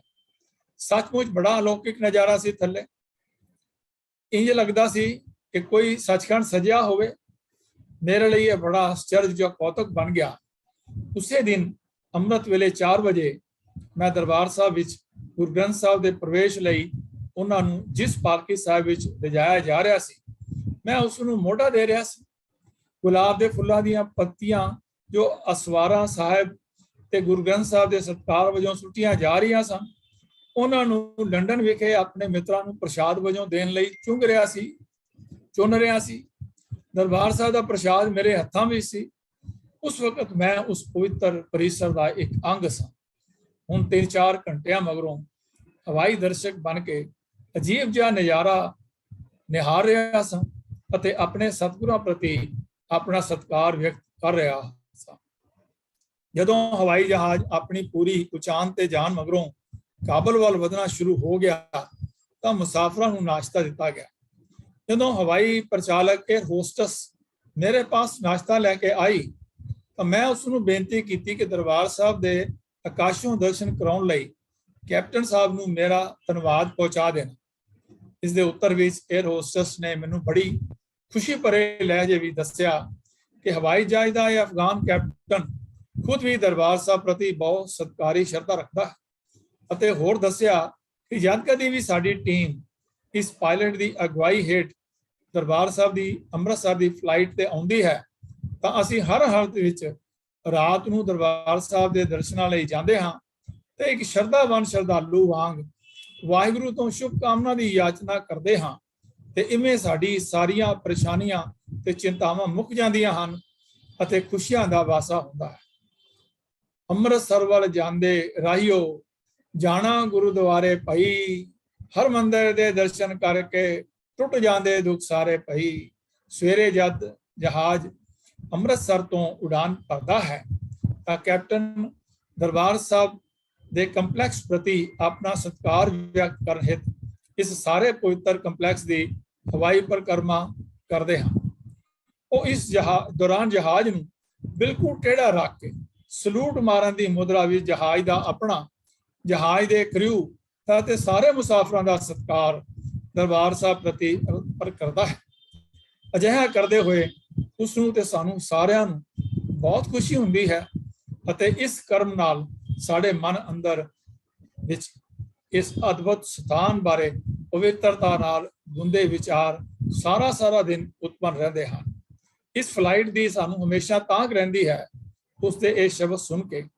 ਕਵੀ ਡਾਕਟਰ ਇੰਦਰਜੀਤ ਸਿੰਘ ਦੇ ਇਹ ਕਾਵਕ ਸ਼ਬਦ ਕਿਤਨੇ ਸੱਚੇ ਲੱਗਦੇ ਹਨ। ਹਰ ਮੰਦਰ ਸਭ ਦਾ ਹੈ ਸਾਂਝਾ, ਕਿਸੇ ਇੱਕ ਦਾ ਬਣ ਨਹੀਂ ਸਕਦਾ। ਇਹ ਮਨੁੱਖਤਾ ਦਾ ਚੰਦੋਆ ਹੈ, ਕਿਸੇ ਇੱਕ ਲਈ ਤਣ ਨਹੀਂ ਸਕਦਾ। ਆਓ ਦੇਖੋ ਕਿਸ ਤਰ੍ਹਾਂ ਮਨ ਦੇ ਵਿੱਚ ਭਾਵਨਾ ਲੈ ਕਰਕੇ ਉਹ ਹਵਾਈ ਜਹਾਜ਼ ਦਾ ਕ੍ਰਿਊ ਜਦੋਂ ਵੀ ਇਸ ਸਫ਼ਰ ਤੇ ਆਉਂਦਾ ਹੈ ਤਾਂ ਦਰਬਾਰ ਸਾਹਿਬ ਦਾ ਪਰਿਕਰਮਾ ਕਰਕੇ ਉਹ ਆਪਣੇ ਨਾਲ ਯਾਦਾਂ ਲੈ ਕੇ ਜਾਂਦਾ ਔਰ ਕਈ ਦਿਨ ਤੱਕ ਉਹ ਮਨ ਦੇ ਵਿੱਚ ਯਾਦਾਂ ਰਹਿੰਦੀਆਂ। ਅੱਜ ਸਾਡੇ ਵਿੱਚੋਂ ਵੀ ਕਈ ਲੋਕ ਦਰਬਾਰ ਸਾਹਿਬ ਦਰਸ਼ਨ ਸ਼ਰਧਾਲੂ ਜਾਂਦੇ ਹਨ, ਪਰ ਜਦੋਂ ਹੀ ਦਰਬਾਰ ਸਾਹਿਬ ਦੇ ਕੰਪਲੈਕਸ ਤੋਂ ਬਾਹਰ ਆਉਂਦੇ ਹਾਂ ਤਾਂ ਸਾਡੇ ਮਨ ਵਿੱਚ ਉਹ ਆਨੰਦ ਜਿਹੜਾ ਹੈ ਪਤਾ ਨਹੀਂ ਕਿੱਥੇ ਗੁੰਮ ਹੋ ਜਾਂਦਾ ਹੈ। ਅਸੀਂ ਮਾਰਕੀਟਾਂ ਵਿੱਚ ਰੁੱਝ ਜਾਂਦੇ ਹਾਂ, ਕੋਈ ਉੱਥੋਂ ਜੁੱਤੀਆਂ ਖਰੀਦ ਰਿਹਾ ਹੈ, ਕੋਈ ਉੱਥੋਂ ਪੱਗਾਂ ਖਰੀਦ ਰਿਹਾ ਹੈ, ਕਿਤੇ ਕੋਈ ਹੋਰ ਚੀਜ਼ਾਂ ਖਰੀਦ ਰਿਹਾ ਹੈ, ਕੋਈ ਖਾਣ ਪੀਣ ਵਿੱਚ ਵਿਅਸਤ ਹੈ। ਤਾਂ ਇਹ ਜਿਹੜੀ ਘਟਨਾ ਆਪ ਜੀ ਨਾਲ ਮੈਂ ਸਾਂਝੀ ਕੀਤੀ ਹੈ, ਇਹ ਸਾਨੂੰ ਇੱਕ ਵਾਰੀ ਫਿਰ ਜਿਹੜੀ ਪ੍ਰੇਰਨਾ ਦਿੰਦੀ ਹੈ ਕਿ ਅਸੀਂ ਕਿਸ ਤਰੀਕੇ ਨਾਲ ਜਦੋਂ ਵੀ ਆਪਣੇ ਇਤਿਹਾਸਕ ਸਥਾਨਾਂ ਤੇ ਜਾਈਏ, ਗੁਰੂ ਗ੍ਰੰਥ ਸਾਹਿਬ ਦੇ ਰੂਬਰੂ ਹੋਈਏ ਤਾਂ ਸਾਨੂੰ ਉਹ ਇਲਾਹੀ ਆਨੰਦ ਜਿਹੜਾ ਹੈ ਉਹ ਆਪਣੇ ਮਨ ਦੇ ਵਿੱਚ, ਭਾਵਨਾ ਦੇ ਵਿੱਚ, ਦਿਲ ਦੇ ਵਿੱਚ ਸੰਜੋ ਕੇ ਰੱਖਣਾ ਚਾਹੀਦਾ ਹੈ। ਇਸ ਸਾਰੀ ਵਾਰਤਾਲਾਪ ਜੋ ਪਹਿਲੇ ਹੀ ਦਰਬਾਰ ਸਾਹਿਬ ਦੇ ਹਵਾਈ ਦਰਸ਼ਨ ਕਰਕੇ ਗਦਗਦ ਹੋਈ ਪਈ ਸੀ ਇਸ ਵੀਰ ਦੀ, ਉਸਨੂੰ ਹੋਰ ਬਲ ਪ੍ਰਦਾਨ ਹੋਇਆ ਔਰ ਇਹ ਇੱਛਾ ਭਾਵਨਾ ਹੋਰ ਪ੍ਰਬਲ ਹੋ ਗਈ ਕਿ ਧਰਮ ਨਿਸ਼ਚੈ ਤੇ ਆਧਾਰਿਤ ਜੀਵਨ ਜਾਚ ਹੈ। ਇਹ ਕੋਈ ਵਿਖਾਵੇ ਦੀ ਗੱਲ ਨਹੀਂ ਹੈ, ਇਹ ਕੋਈ ਗਿਣਤੀਆਂ ਮਿੰਤੀਆਂ ਦੀ ਗੱਲ ਨਹੀਂ ਕਿ ਕਿੰਨੀ ਵਾਰੀ ਤੁਸੀਂ ਕਿਸੇ ਧਰਮ ਸਥਾਨ ਤੇ ਗਏ ਹੋ, ਪਰ ਜੇ ਨਿਸ਼ਚਾ ਨਹੀਂ ਤਾਂ ਸਭ ਕੁਝ ਰਸਮੀ ਤੇ ਬੇਮਾਨੀ ਹੈ ਤੇ ਨਿਸ਼ਚੇ ਵਾਲੇ ਦੇ ਹੀ ਬੇੜੇ ਪਾਰ ਹੁੰਦੇ ਹਨ। ਇੱਕ ਕਵੀ ਨੇ ਬੜਾ ਸੋਹਣਾ ਲਿਖਿਆ ਹੈ, ਹਰ ਮੰਦਰ ਦਰਬਾਰ ਸਾਹਿਬ ਦੀਆਂ ਫਿਜਾਈਆਂ ਝਲਕੀਆਂ ਦੇ ਕੌਤਕ ਨਿਆਰੇ ਨੇ, ਚਹਿ ਚਹਾਉਂਦੇ ਪੰਛੀਆਂ ਨੇ ਵੀ ਇੱਥੇ ਬਸ ਉਸੇ ਨੂੰ ਗਾਇਆ ਹੈ। ਉਹਨਾਂ ਨੂੰ ਇਹੀ ਪਾਇਆ ਹੈ, ਬਸ ਕੁਝ ਇੰਜ ਹੀ ਪਾਇਆ ਹੈ, ਜਿਸ ਨੇ ਉਸ ਨੂੰ ਮਾਇਆ ਹੈ ਉਸਨੇ ਹੀ ਪਾਇਆ ਹੈ। ਮਨੁੱਖੀ ਬਰਕਤਾਂ ਖਾਤਰ ਹੀ ਹਰੀ ਨੇ ਦਰਬਾਰ ਸਾਹਿਬ ਸਜਾਇਆ ਹੈ। ਹਰਿਮੰਦਰ ਦਰਬਾਰ ਸਾਹਿਬ ਦੀ ਆਤਮਕ ਆਭਾ ਤੋਂ ਵਾਰਨੇ ਜਾਂਦਾ ਮੈਂ ਵੀ ਇਸ ਦੇ ਸਤਿਕਾਰ ਵਿੱਚ ਗੁੜੁੰਦ ਹੋ ਕੇ ਮੂਕ ਉਸਤਤ ਵਿੱਚ ਲੀਨ ਹੋ ਗਿਆ। ਅੰਗ 556 ਗੁਰੂ ਗ੍ਰੰਥ ਸਾਹਿਬ ਵਿੱਚ ਇਸ ਪ੍ਰਤੀ ਭਾਵਨਾ ਨੂੰ ਉਜਾਗਰ ਕਰਨ ਵਾਲੇ ਬੋਲ ਹਨ, ਉਸਤਤ ਬਰਨ ਨਾ ਸਕੀਏ ਸਤ ਸਤ ਕੁਰਬਾਨਾ। तो आओ इस तो बाद असी देखिए कि इस इमारत दे विच जिस दे बाहर जिहड़ा है महाराजा रणजीत सिंह ने सोने दा जिहड़ा है पत्रे चढ़ाए हैं और किवें इस दे विच करतार दी खेड जिहड़ी है वो वरतदी है।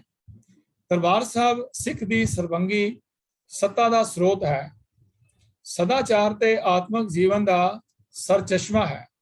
सुहेर्दता, सच्चाई, नेकी, हमदर्दी, सेवा, सुगमता, पवित्रता, सुंदरता, परोपकारता ਅਤੇ ਬਲਿਦਾਨੀ ਜਜ਼ਬੇ ਦੇ ਨਿਖਾਰ ਦਾ ਸੱਚਖੰਡੀ ਕੇਂਦਰ ਹੈ।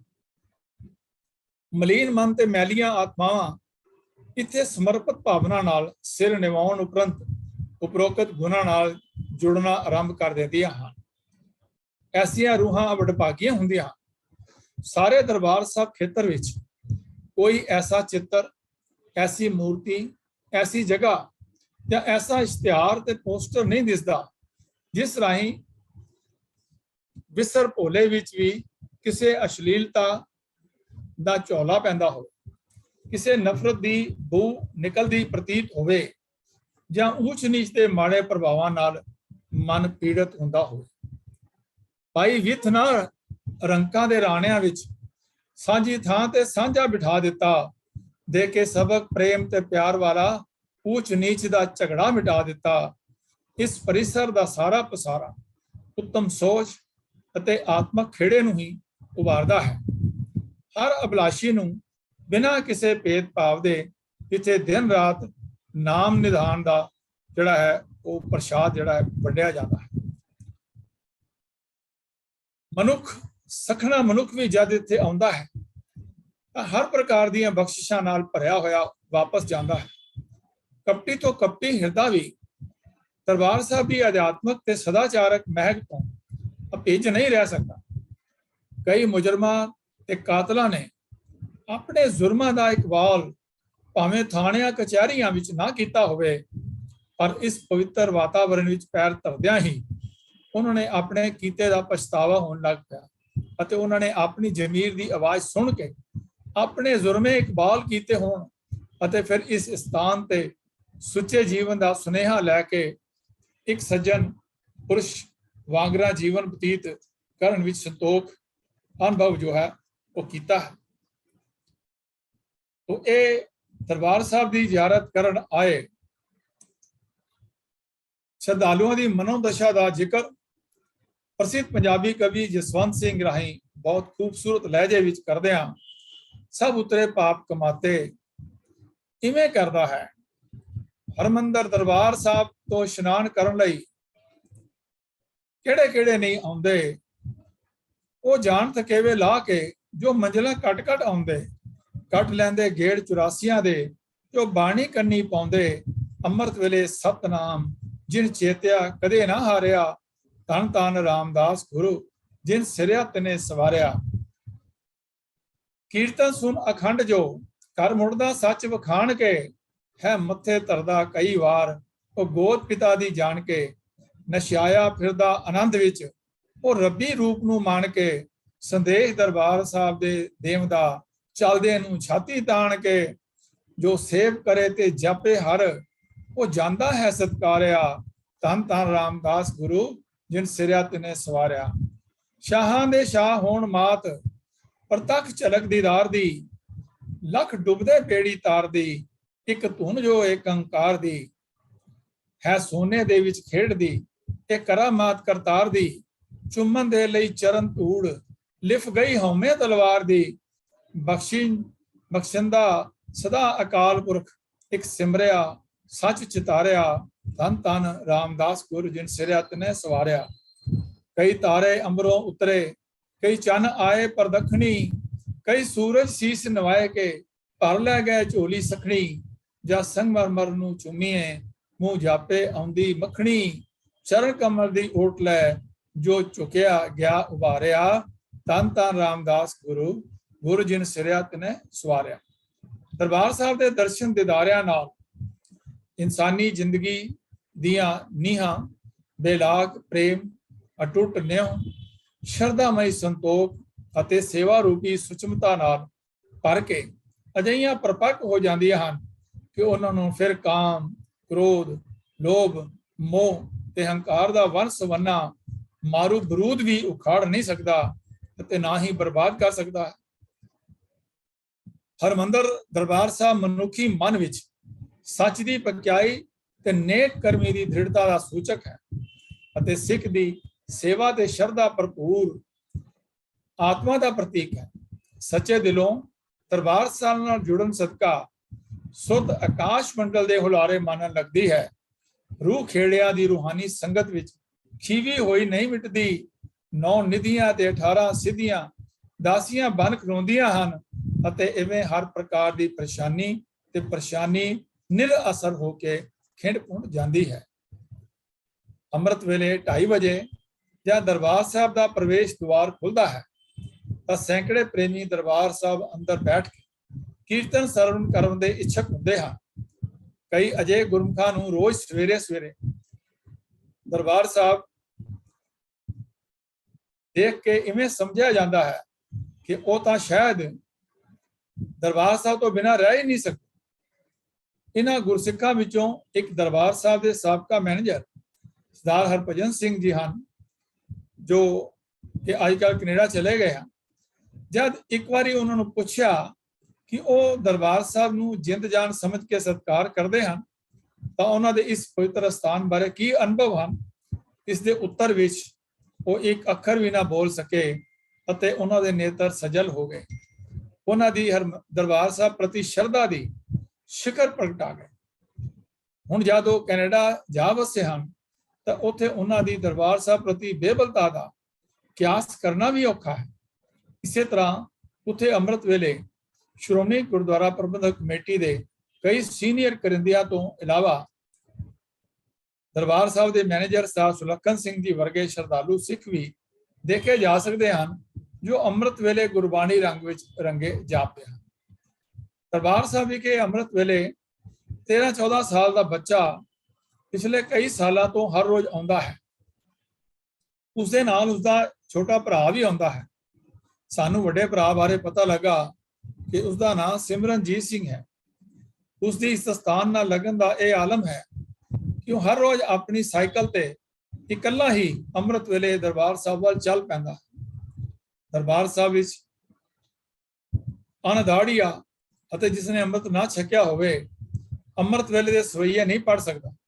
ਇਸ ਲਈ ਇਹ ਬੱਚਾ ਭਾਵੇਂ ਖੜਾ ਹੋ ਕੇ ਦਰਬਾਰ ਸਾਹਿਬ ਵਿੱਚ ਸਵਈਏ ਦਾ ਗਾਇਨ ਨਹੀਂ ਕਰ ਸਕਦਾ, ਪਰ ਆਪਣੇ ਮੂੰਹ ਵਿੱਚ ਨਾਲ ਗਾਏ ਜਾਣ ਵਾਲੇ ਸਾਰੇ ਸਵਈਆਂ ਨੂੰ ਬੋਲਦਾ ਜ਼ਰੂਰ ਹੈ। ਸਾਨੂੰ ਇਹ ਵੀ ਦੱਸਿਆ ਗਿਆ ਕਿ ਤਕਰੀਬਨ 100 ਸਵਈਏ ਉਸਨੂੰ ਜ਼ੁਬਾਨੀ ਯਾਦ ਹਨ। ਦਰਬਾਰ ਸਾਹਿਬ ਵਿਖੇ ਹੁਕਮਨਾਮਾ ਸੁਣ ਕੇ ਉਹ ਫੌਰਨ ਗੁਰਦੁਆਰਾ ਰਾਮਸਰ ਵਿਖੇ ਪਹੁੰਚ ਜਾਂਦਾ ਹੈ ਤੇ ਉੱਥੇ ਦੇ ਨਿਯਮਾਂ ਅਨੁਸਾਰ ਉਹ ਉੱਥੇ ਸਵਈਏ ਪੜ੍ਹ ਸਕਦਾ ਹੈ ਅਤੇ ਸ਼ਰਧਾਮਈ ਢੰਗ ਨਾਲ ਸਵਈਏ ਗਾ ਕੇ ਸਭ ਨੂੰ ਨਿਹਾਲ ਕਰਦਾ ਹੈ। ਹਰ ਕੋਈ ਉਸਦੀ ਨਿੱਕੀ ਜਿਹੀ ਉਮਰ ਵਿੱਚ ਗੁਰਬਾਣੀ ਲਗਨ ਅਤੇ ਦਰਬਾਰ ਸਾਹਿਬ ਪ੍ਰਤੀ ਬੇਪਨਾਹ ਸਤਿਕਾਰ ਨੂੰ ਦੇਖ ਕੇ ਉਸ ਨੂੰ ਅਸੀਸਾਂ ਦਿੰਦਾ ਹੈ ਅਤੇ ਆਪਣੇ ਮਨ ਵਿੱਚ ਵੀ ਇਹ ਪ੍ਰਭਾਵ ਸੰਜੋ ਕੇ ਜਾਂਦਾ ਹੈ ਕਿ ਅਸੀਂ ਉਸਦੇ ਪਰਿਵਾਰ ਦੇ ਬੱਚੇ ਵੀ ਗੁਰਬਾਣੀ ਅਤੇ ਹਰਿਮੰਦਰ ਦਰਬਾਰ ਸਾਹਿਬ ਪ੍ਰਤੀ ਅਜੇ ਸਤਿਕਾਰ ਨੂੰ ਗ੍ਰਹਿਣ ਕਰਕੇ ਅੰਮ੍ਰਿਤਮਈ ਜੀਵਨ ਬਤੀਤ ਕਰ ਸਕਣ। ਸੋ ਇਹਨਾਂ ਘਟਨਾਵਾਂ ਤੋਂ ਅਸੀਂ ਵੀ ਬੜਾ ਉਤਸ਼ਾਹ ਲੈ ਸਕਦੇ ਹਾਂ, ਆਪਣੇ ਬੱਚਿਆਂ ਨੂੰ ਪ੍ਰੇਰ ਸਕਦੇ ਹਾਂ ਕਿ ਉਹ ਵੀ ਗੁਰਬਾਣੀ ਦੇ ਨਾਲ ਜੁੜਨ ਔਰ ਗੁਰਬਾਣੀ ਨੂੰ ਕੰਠ ਕਰਨ। ਦਰਬਾਰ ਸਾਹਿਬ ਵਿੱਚ ਅੰਮ੍ਰਿਤ ਵੇਲੇ ਇੱਕ ਹੋਰ ਬੱਚਾ ਜਿਸ ਦਾ ਨਾਂ ਕਾਕਾ ਗੁਰਨੀਤ ਸਿੰਘ ਹੈ, ਆਪਣੇ ਪਿਤਾ ਸਰਦਾਰ ਬਲਦੇਵ ਸਿੰਘ ਜੀ ਵਡਾਲਾ ਸਾਬਕਾ ਰਾਗੀ ਦਰਬਾਰ ਸਾਹਿਬ ਨਾਲ ਜ਼ਰੂਰ ਦਰਬਾਰ ਸਾਹਿਬ ਵਿੱਚ ਆਉਂਦਾ ਸੀ।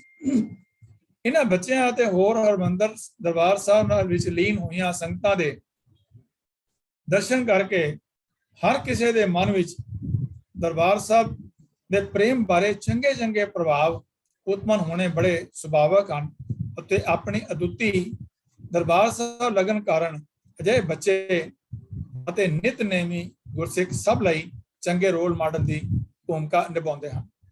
ਸੰਖੇਪ ਵਿੱਚ ਇਹੀ ਕਿਹਾ ਜਾ ਸਕਦਾ ਹੈ ਕਿ ਦਰਬਾਰ ਸਾਹਿਬ ਦੀ ਪਾਵਨ ਧਰਤੀ ਤੇ ਸੁਭਾਇਮਾਨ ਅੰਮ੍ਰਿਤਸਰ ਦੇ ਇਸ ਅਸਥਾਨ ਤੇ ਸਮੁੱਚੇ ਸੱਚਮੁੱਚ ਸਿੱਖੀ ਭਾਈਚਾਰੇ ਅਤੇ ਆਸਤਕ ਮਾਨਵ ਦਾ रूहानी सचखंड है, जिस ਵਿੱਚ जुगो जुग अटल शब्द गुरु विराजमान हो के सर्व मानवता ਨੂੰ रबी नूर नाल माला माल जीवन जीण ਦਾ ਉਪਦੇਸ਼ ਦੇ ਕੇ ਤਬਦੀ ਲੁਕਾਈ ਵਿੱਚ ठंड ਵਰਤਾ ਰਿਹਾ है। कौन कमी प्रभ के दरबार जहां त्रिलोकपति बसे बसे उदार। जे ਇਹ ਕਹੀਏ ਕਿ ਦਰਬਾਰ ਸਾਹਿਬ ਸਮੂਹ ਧਰਮਾਂ ਦੀ ਸੱਚੀ ਤੇ ਸੁੱਚੀ ਏਕਤਾ ਦਾ ਇੱਕ ਸੁੰਦਰ ਪ੍ਰਤੀਨਿਧ ਹੈ, ਤਾਂ ਇਸ ਵਿੱਚ ਕੋਈ ਅਤਕਥਨੀ ਨਹੀਂ ਹੋਏਗੀ। ਹਰ ਮੰਗਲ ਗਾਓ ਸਖੀ ਗ੍ਰਹਿ ਮੰਦਰ ਬਣਿਆ, ਅੰਕ 921 ਸ੍ਰੀ ਗੁਰੂ ਗ੍ਰੰਥ ਸਾਹਿਬ। ਇੱਕ ਵਿਦੇਸ਼ੀ ਮਹਿਲਾ ਦਾ ਆਪ ਜੀ ਨਾਲ ਮੈਂ ਸਾਂਝਾ ਕਰਨਾ ਚਾਹਨਾ ਇਨਸੀਡੈਂਟ ਕਿ ਜਿਹੜਾ ਦਰਬਾਰ ਸਾਹਿਬ ਦੇ ਦਰਸ਼ਨਾਂ ਸਦਕਾ ਉਹ ਸਿੰਘ ਸਜ ਗਈ। ਦਰਬਾਰ ਸਾਹਿਬ ਨਾਲ ਸੰਬੰਧਿਤ ਇੱਕ ਵਿਚਿੱਤਰ ਘਟਨਾ ਹਾਲੈਂਡ ਦੀ ਵਸਨੀਕ ਡੱਚ ਔਰਤ ਡੇਲ ਗੋਲਡੀ ਨਾਲ ਵਾਪਰੀ, ਜੋ ਹਾਲੈਂਡ ਵਿੱਚ ਜੰਮੀ ਪੱਲੀ ਤੇ ਵੱਡੀ ਹੋਈ। ਇੰਡੋਨੇਸ਼ੀਆ ਵਿੱਚ ਵਿਆਹੀ ਹੋਣ ਕਾਰਨ ਉੱਥੇ ਉਸਨੇ ਰਿਹਾਇਸ਼ ਰੱਖੀ, ਪਰ ਉਸਦੇ ਮਨ ਵਿੱਚ ਬਚਪਨ ਤੋਂ ਹੀ ਇੱਕ ਸੰਕਲਪ ਸਰਗਰਮ ਰੂਪ ਵਿੱਚ ਜੀਵਤ ਸੀ, ਤੇ ਉਹ ਇਹ ਸੀ ਕਿ ਸੰਸਾਰ ਵਿੱਚ ਉਹ ਕਿਹੜਾ ਧਰਮ ਹੈ ਜੋ ਸਭ ਤੋਂ ਉੱਤਮ ਹੈ। ਉਂਝ ਤਾਂ ਹਰ ਧਰਮ ਆਪਣੇ ਆਪ ਵਿੱਚ ਉੱਤਮ ਹੈ, ਕਿਉਂਕਿ ਉਹ ਮਨੁੱਖ ਮਾਤਰ ਨੂੰ ਪ੍ਰਭੂ ਪ੍ਰਾਪਤੀ ਵੱਲ, ਪ੍ਰਭੂ ਭਗਤੀ ਵੱਲ ਪ੍ਰੇਰਦਾ ਹੈ। ਪਰ ਇਹ ਬੀਬੀ ਨਿਰਪੱਖ ਹੋ ਕੇ ਖੁਦ ਹੀ ਕਿਸੇ ਨਤੀਜੇ ਤੇ ਪਹੁੰਚਣਾ ਚਾਹੁੰਦੀ ਸੀ। ਆਪਣੇ ਮਨ ਵਿੱਚ ਉੱਠੇ ਇਸ ਵੇਗ ਨੂੰ ਸ਼ਾਂਤ ਕਰਨ ਹਿੱਤ ਉਸਨੇ ਦੁਨੀਆ ਦੇ ਪ੍ਰਮੁੱਖ ਧਰਮਾਂ ਦਾ ਡੂੰਘਾ ਅਧਿਐਨ ਕੀਤਾ ਤੇ ਵੱਖ-ਵੱਖ ਧਰਮਾਂ ਦੇ ਅਨੁਯਾਈਆਂ ਤੇ ਅਮਲੀ ਜੀਵਨ ਨੂੰ ਵੀ ਦੇਖਿਆ, ਭਾਂਪਿਆ, ਭੋਖਿਆ। ਤੀਰਥ ਸਥਾਨਾਂ ਦਾ ਭਰਮਣ ਕਰਕੇ ਉੱਥੇ ਪ੍ਰਚਲਿਤ ਰਹਿਤ ਮਰਿਆਦਾ ਵੀ ਪਰਖ ਕੀਤੀ। ਜਦ ਉਸਨੇ ਸਿੱਖ ਧਰਮ ਦਾ ਅਧਿਐਨ ਕੀਤਾ ਤਾਂ ਉਸਦੇ ਮਨ ਇਸ ਦੇ ਪ੍ਰਮੁੱਖ ਅਸੂਲਾਂ ਨੂੰ ਜਾਣਨ ਕੇ ਕੁਝ ਟਿਕ ਜਾ ਗਿਆ। ਉਹ ਹੋਰ ਜਾਣਕਾਰੀ ਲਈ ਅੰਮ੍ਰਿਤਸਰ ਦਰਬਾਰ ਸਾਹਿਬ ਆ ਗਈ। ਇੱਥੇ ਆ ਕੇ ਉਸਨੇ ਗੁਰਬਾਣੀ ਕੀਰਤਨ ਸੁਣਿਆ ਅਤੇ ਭਿੰਨ-ਭਿੰਨ ਮਨੁੱਖਾਂ ਵਿੱਚ ਸੰਗਤ, ਪਿਆਰ ਤੇ ਆਪਸੀ ਬਰਾਬਰੀ ਦੇ ਸਾਖਸ਼ਾਤ ਦਰਸ਼ਨ ਕੀਤੇ। ਇੱਥੇ ਚੱਲ ਰਹੀ ਨਿਸ਼ਕਾਮ ਸੇਵਾ ਨੇ ਉਸ ਨੂੰ ਬਹੁਤ ਹੀ ਇੰਪ੍ਰੈਸ ਕੀਤਾ ਔਰ ਇਸ ਸੇਵਾ ਦੇ ਵਿੱਚ ਉਹ ਵੀ ਆਪਣਾ ਜਿਹੜਾ ਹੈ ਉਹ ਹਿੱਸਾ ਪਾਉਣ ਲੱਗ ਪਈ। ਅਮੀਰ ਗਰੀਬ ਲੋਕਾਂ ਨੂੰ ਲੰਗਰ ਛਕਦਿਆਂ ਦੇਖ ਕੇ ਤਾਂ ਉਹ ਬਹੁਤ ਖੁਸ਼ ਹੋਈ।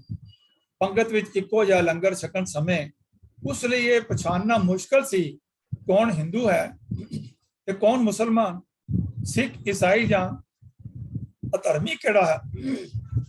ਗੋਲਡੀ ਇਸ ਨੂੰ ਵੇਖ ਕੇ ਇਸ ਨਿਰਣੇ ਤੇ ਪਹੁੰਚੀ ਕਿ ਸਿੱਖ ਸਰਬੱਤ ਦਾ ਭਲਾ ਮੰਗਦਾ ਵੀ ਹੈ, ਚਾਹੁੰਦਾ ਵੀ ਹੈ ਤੇ ਕਰਦਾ ਵੀ ਹੈ, ਅਤੇ ਇਸ ਦਾ ਇਤਿਹਾਸ ਦੱਸਦਾ ਵੀ ਹੈ ਕਿ ਇਸ ਭਾਵਨਾ ਨੂੰ ਬਰਕਰਾਰ ਰੱਖਣ ਲਈ ਇਹ ਸਿਤਮ ਸ਼ਰੀਫ ਦੁੱਖ ਦੇਣ ਵਾਲੇ ਤੇ ਧਾੜੀਆਂ ਨਾਲ ਅੜਦਾ ਵੀ ਹੈ ਤੇ ਜਾਨ ਹੂਲ ਕੇ ਲੜਦਾ ਵੀ ਹੈ।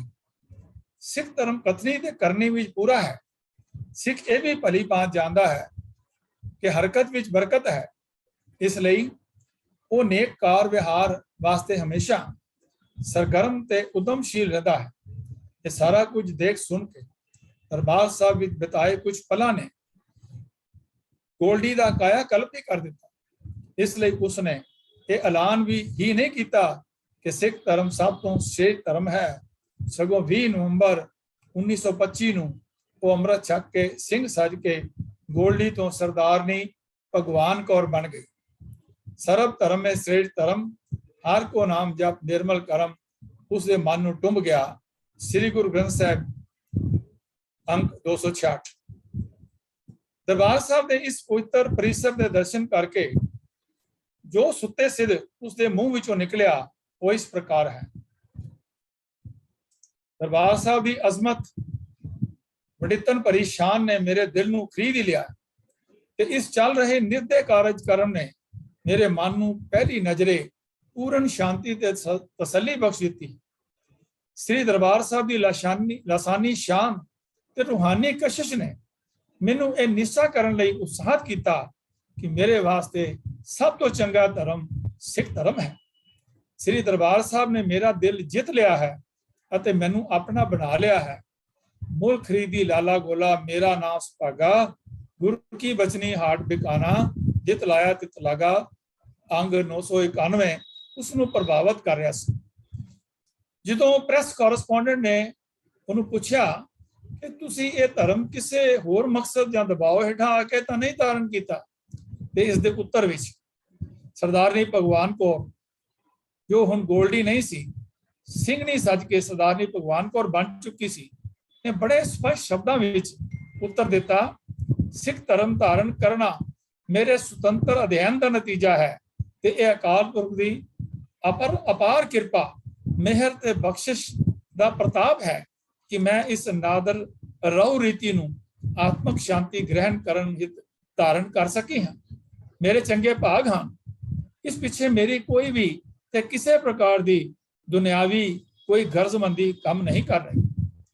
ਮੈਂ ਦਰਬਾਰ ਸਾਹਿਬ ਦੀ ਆਭਾਰੀ ਹਾਂ, ਜਿਸ ਦੇ ਦਰਸ਼ਨਾਂ ਨੇ ਮੈਨੂੰ ਪਹਿਲੀ ਨਜ਼ਰੇ ਮੇਰਾ ਕਾਇਆ ਕਲਪ ਕਰ ਦਿੱਤਾ।